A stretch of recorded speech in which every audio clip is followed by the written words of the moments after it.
Hello and good day everyone. I am Engineer Erish V. Guzman. In this episode, we will talk about one of the civil engineering equipment sa pinakagamitin hindi lang sa school kundi sa iba't ibang material manufacturing industries. Ito ang Universal Testing Machine. A universal testing machine is an electric machine used in engineering where the main mechanical properties of a given specimen of a construction material are being tested. In UTM, we test the mechanical properties like tension, compression, and bending capacity, and some other properties of the materials. The usual process of the UTM is pulling, compressing, bending, or stretching materials until they break. So materials could be metal or non-metal.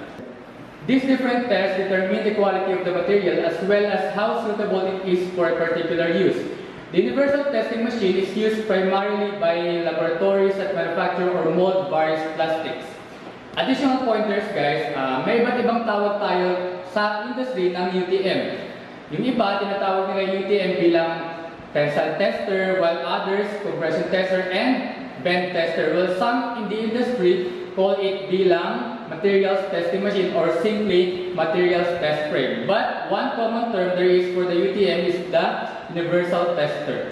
As a laboratory technician or a civil engineer, before operating the UTM or universal testing machine, of course, as you can see, the machine has different parts and those parts have different functions.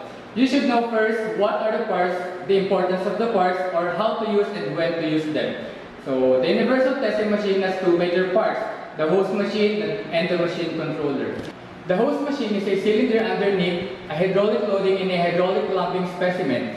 This machine operates or functions easily and it reads correctly. The host machine represents where the exact section the test should be conducted. For the tensile strength test, it should be conducted at the tension section using two flat round grip plates, upper and lower clamps. The tension section is in the upper part of the host machine. The compressive and flexural strength test should be conducted at the compression and flexural section, the lower part of the host machine.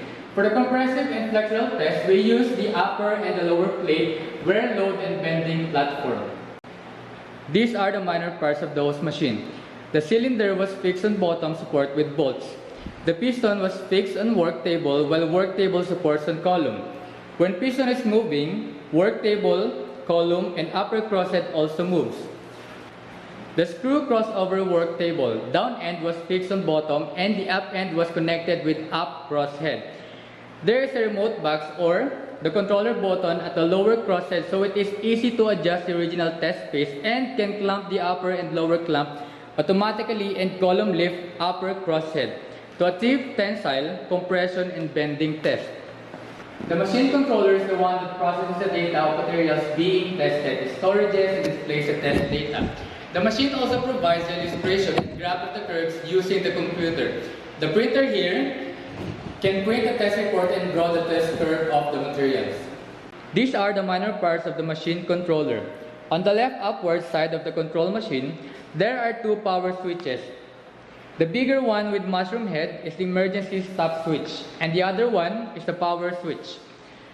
The two hand wheels of load and unload are used to control loading and unloading hydraulic oil. Pump is oil pump switch to start and pump motor unit inside the controller cabinet. The button of jaw is tensile grip switch. The tensile grip and remote box will be able to work after pressing jaw button. When clamping samples, take note guys that the upper grip should first clamp and then lower grip will be next. Otherwise, the hydraulic clamps will not work well. When doing tensile test, please turn off the tensile grip button or the jaw button to keep the electrical valve good working more long time. Before using universal testing machine, certain conditions should be observed before to ensure the safety of the operator. Number 1, room temperature at least 10 degrees Celsius to 35 degrees Celsius. Number 2, relative humidity not more than 80%. Number 3, no quaky or vibration condition. Number 4, no caustic medium around. Number 5, level insulation on steady base, level degree no more than 0.2 over 1000. Number 6, finally, we have the power supply. Should be 3-phase 220 volts, 50 to 60 horsepower or 2.5 kilowatts.